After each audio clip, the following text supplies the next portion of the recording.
Hello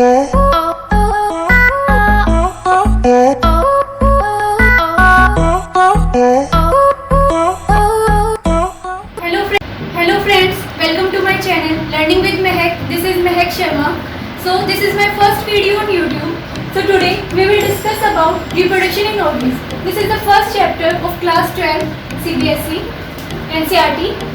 तो हम देखेंगे कि रिप्रोडक्शन इन ऑर्गेनिज्म क्या होता है, कैसे होता है, तो इसके बारे में आज हम डिस्कस करेंगे. तो फर्स्ट हम जानेंगे कि रिप्रोडक्शन है क्या. रिप्रोडक्शन बेसिकली हम बात करें, रिप्रोडक्शन जो है वो है टू प्रोड्यूस और टू जनरेट. टू प्रोड्यूस और टू जनरेट मतलब किसी भी चीज़ को प्रोड्यूस करना, उसे जनरेट करना, उसे उत्पन्न करना रिप्रोडक्शन कहलाता है. बायोलॉजी के टर्म में हम रिप्रोडक्शन को देखें तो रिप्रोडक्शन क्या है, ये एक बायोलॉजिकल प्रोसेस है. It is a biological process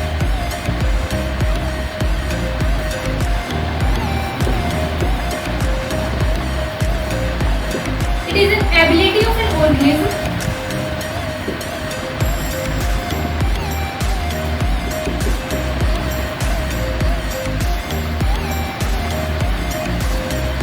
to produce young ones or offsprings similar to itself. मतलब ये रिप्रोडक्शन जो है वो किसी भी ऑर्गेनिज्म की एबिलिटी है, उसकी क्षमता है कि वो यंग वंस को, जिनको ऑफस्प्रिंग्स भी कहा जाता है, प्रोड्यूस करने की क्षमता, किसी भी ऑर्गेनिज्म को, न्यू ऑर्गेनिज्म को प्रोड्यूस करने की क्षमता को जो कि उसके सिमिलर हो, उसे हम रिप्रोडक्शन कहते हैं. तो अब हम देखेंगे कि जो रिप्रोडक्शन है एनसीईआरटी में, इसमें क्या क्या कंटेंट दे रखा है इस चैप्टर में. फर्स्ट है लाइफ स्पैन. लाइफ स्पैन क्या होता है? लाइफ स्पैन का मतलब है जीवन काल. मतलब कोई भी ऑर्गेनिज्म पैदा होने के बाद कब तक जिंदा रहता है, मतलब कि उसके जीवन से लेके उसके मरण तक का समय जो है वो उसका लाइफ स्पैन कहलाता है. लाइफ स्पैन जो है वो ना तो साइज पे डिपेंड करता है, ना ही शेप पे और ना ही स्ट्रक्चर पे. Life span of an organism is independent of its size, shape and structure. जैसे हम एग्जांपल के लिए लें तो क्रो और पैरट.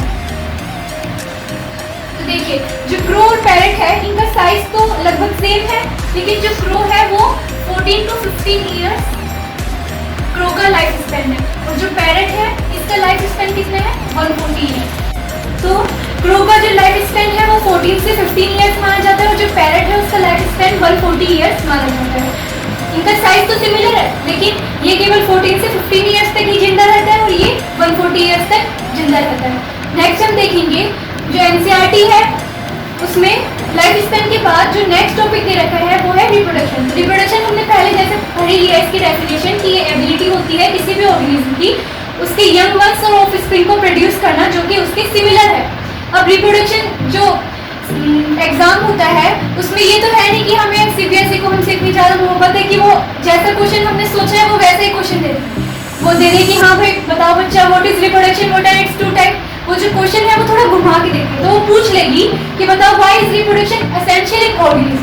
तो क्वेश्चन ऐसे पूछ सकते हैं हमसे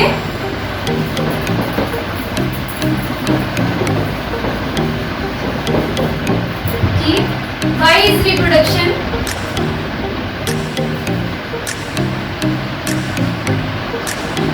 एसेंशियल इन ऑर्गेनिज्म. देखिए रिप्रोडक्शन ऑर्गेनिज्म में क्यों एसेंशियल है, क्यों जरूरी होता है रिप्रोडक्शन किसी भी ऑर्गेनिज्म. अब आप देखिए कि अगर कोई भी ऑर्गेनिज्म है उसमें अगर रिप्रोडक्शन नहीं हो रहा है तो उसकी फर्दर स्पीसीज जो है वो फॉर्म नहीं होगी, और जब उसकी फर्दर स्पीसीज ही फॉर्म नहीं होंगी तो वो जो स्पीसीज है, जितनी स्पीसीज है वो एक्सटेंट होने लगेंगी. एक टाइम ऐसा आएगा कि एग्जाम्पल के लिए हम मान लेते हैं जैसे काऊ लिया, तो काऊ जो है उसकी फर्दर स्पीसीज जो है वो डेवलप नहीं हो रही है, फॉर्म नहीं हो रही है, तो कुछ टाइम बाद उसका जो डेथ रेट है वो ज़्यादा हो जाएगा as compare to its birth rate. तो जब बर्थ ही नहीं हो रहा है तो वो जो स्पीसीज है वो एक्सटेंड होने लगेगी. तो रिप्रोडक्शन जो है वो सर्वाइवल के लिए बहुत ज़्यादा एसेंशियल है.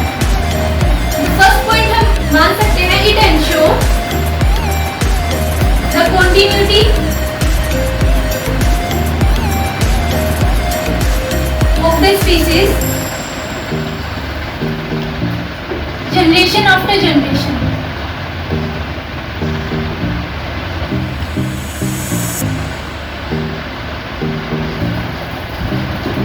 मतलब जो रिप्रोडक्शन है वो इंश्योर करता है कॉन्टिन्यूटी बनी रहे किसी भी स्पीसीज की एक जनरेशन से दूसरी जनरेशन में। ये इसका फर्स्ट पॉइंट हो गया। सेकंड पॉइंट पे हम आते हैं, तो जो रिप्रोडक्शन है वो वेरिएशंस प्रोड्यूस कराता है।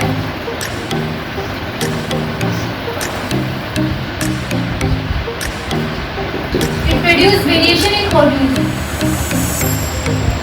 देखिए जो रिप्रोडक्शन होता है उसमें दो पेरेंट इन्वॉल्व होते हैं। जो स्पीसीज न्यू स्पीसीज फॉर्म होती है उसमें दोनों पेरेंट की क्रोमोसोम का इन्वॉल्वमेंट होता है और फिर जाके नेक्स्ट स्पीसीज फॉर्म होती है। तो जब दोनों के क्रोमोसोम इन्वॉल्व होंगे तो जो न्यू स्पीसीज होगी उसमें वेरिएशंस प्रोड्यूस होंगे। तो जो वेरिएशंस प्रोड्यूस होते हैं उसके अकॉर्डिंग जो ऑर्गेनिज्म प्रोड्यूस हुआ है वो बेटर अडेप्ट कर सकता है एनवायरनमेंट में। तो ये बेटर अडेप्टेबिलिटी भी प्रोवाइड कराती है ऑर्गेनिज्म को। It provide better adaptability. Provide better adaptability.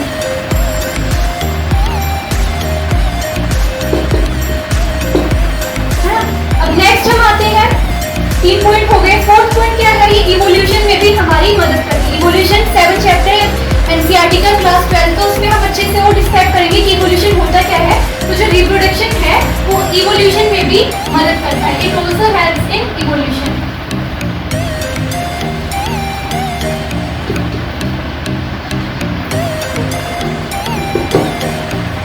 तो ये 4 पॉइंट हमने यहाँ देखे कि रिप्रोडक्शन ऑर्गेनिज्म में क्यों एसेंशियल है।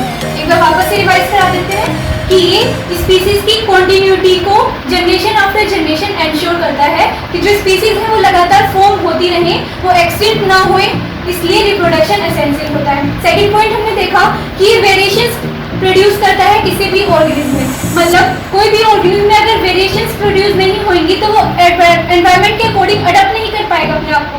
तो ये बेटर अडेप्टेबिलिटी भी प्रोवाइड कराता है। ये इवोल्यूशन में भी हमारी मदद करता है। अब हम नेक्स्ट देखेंगे कि रिप्रोडक्शन कितने टाइप्स का होता है।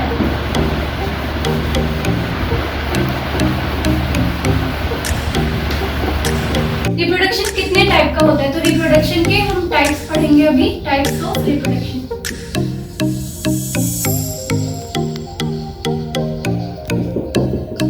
रिप्रोडक्शन जो है वो 2 टाइप्स का होता है। एक है एसेक्सुअल रिप्रोडक्शन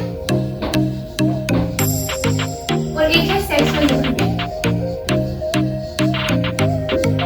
देखिए एसेक्सुअल रिप्रोडक्शन नाम से पता चल रहा है जिसमें केवल एक ही सेक्स का इन्वॉल्वमेंट हो, मतलब only one sex is present. और जो सेक्सुअल रिप्रोडक्शन है इसमें both the sex are present, both the opposite sex, मतलब एक मेल और एक फीमेल।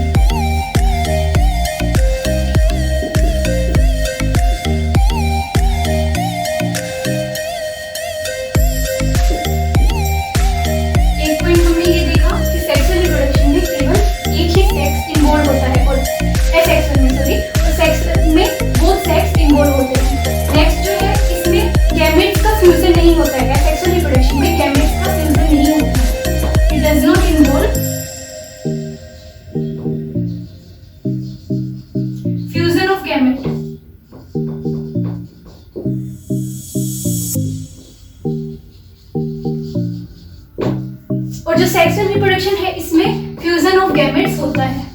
2 गैमेट फ्यूज होके जायगोट को फॉर्म करते हैं। नेक्स्ट हम देखेंगे इसमें वन सेक्स था और इसमें बोथ द सेक्स थे, तो ये क्या हो गया, यूनिपेरेंटल। और ये क्या हो गया, बाइपेरेंटल।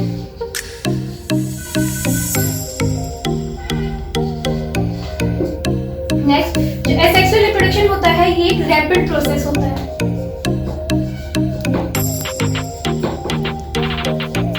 It is a rapid process. जो सेक्सुअल रिप्रोडक्शन है ये स्लो प्रोसेस होता है।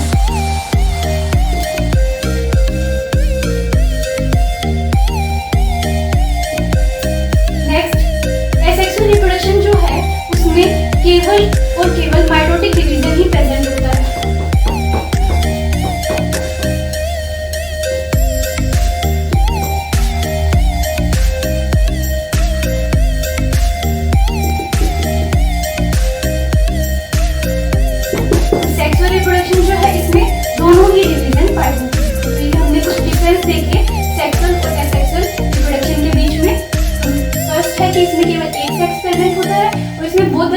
प्रेजेंट होते हैं, वो द अपोजिट सेक्स के, मेल और एक female.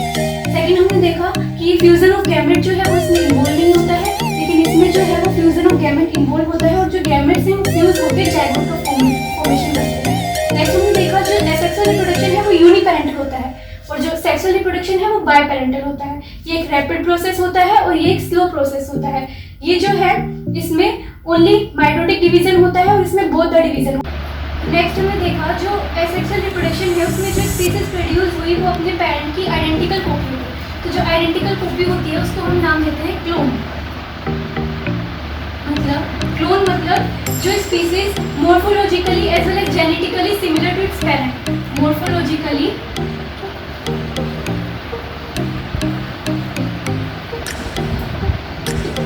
As well as genetically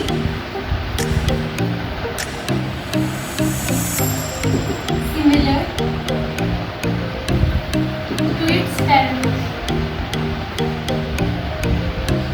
मतलब वो स्पीसीज जो morphologically as well as genetically similar होती है अपने पेरेंट्स से। पढ़ा ले। तो क्लोन क्या हो गई, जो स्पीसीज मॉर्फोलॉजिकली मतलब स्ट्रक्चर वाइज इनका शेप साइज वो जो है अपने पेरेंट से मैच करे, एज वेल एज जेनेटिकली मतलब उनका जेनेटिक मटेरियल जो है वो अपने पेरेंट के सिमिलर होए, उस स्पीसीज को हम नाम देते हैं क्लोन। ये पूछा जाता है बहुत बार, इंपॉर्टेंट है ये कि क्लोन क्या होता है। तो clone morphologically as well as genetically similar to its parent, उस स्पीसीज को हम क्लोन बोलते हैं। तो इसमें वेरिएशंस नहीं होते हैं, इसमें वेरिएशंस होते हैं। इसमें वेरिएशंस नहीं होते हैं इसलिए ये एनवायरनमेंट के अकॉर्डिंग अपने आप को जल्दी से अडप्ट नहीं कर पाते हैं, जबकि जो सेक्सुअल रिप्रोडक्शन है वो अडप्ट कर लेते हैं। वेरिएशंस होने के कारण एनवायरनमेंट के अकॉर्डिंग अपने आप को अडप्ट कर लेते हैं। जो हायर ऑर्गेनिज्म है उसमें सेक्सुअल रिप्रोडक्शन पाया जाता है। क्यों? क्योंकि उनमें वेरिएशंस हैं। तो जो हायर ऑर्गेनिज्म है वो एनवायरनमेंट अगर अनफेवरेबल एनवायरनमेंट है तो उसके अकॉर्डिंग वो अपने आप को अडप्ट कर लेते हैं, इसलिए सेक्सुअल रिप्रोडक्शन जो है वो हायर ऑर्गेनिज्म में पाया जाता है।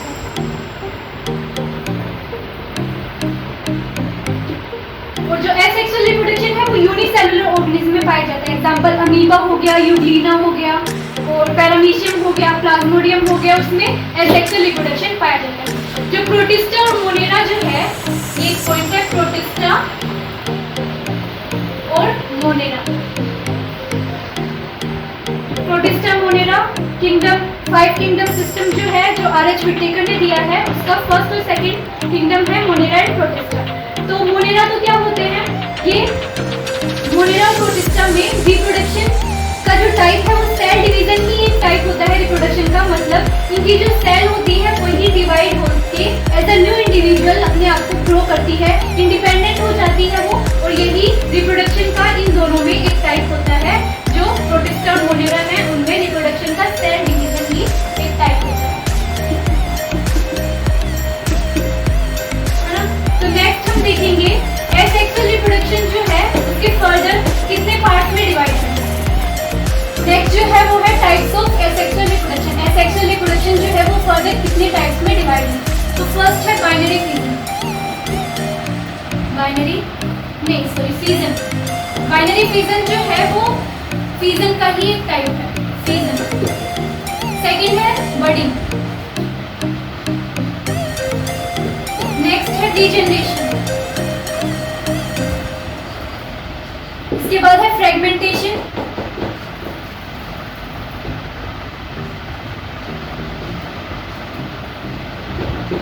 Then next vegetative propagation.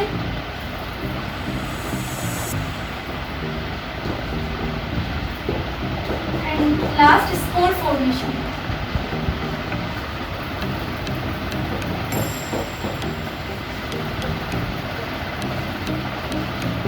तो एसेक्सुअल रिप्रोडक्शन को फर्दर डिवाइड किया गया है fission, budding, regeneration, fragmentation, vegetative propagation और स्पोर फॉर्मेशन। तो नेक्स्ट वीडियो में हम इन सब के बारे में डिटेल से पढ़ेंगे कि फिजन क्या होता है, इसके एग्जाम्पल, बडिंग, उसके एग्जाम्पल, रीजनरेशन, वेजिटेटिव प्रोपोगेशन, इन सबको हम डिटेल में नेक्स्ट वीडियो में डिस्क्राइब करेंगे। अभी रिप्रोडक्शन इन ऑर्गेनिज्म के लिए इतना ही। अब मिलते हैं नेक्स्ट वीडियो में। अगर आपको वीडियो पसंद आया हो तो लाइक कमेंट करके जरूर बताइएगा और सब्सक्राइब करना मत भूलिएगा। Thank you.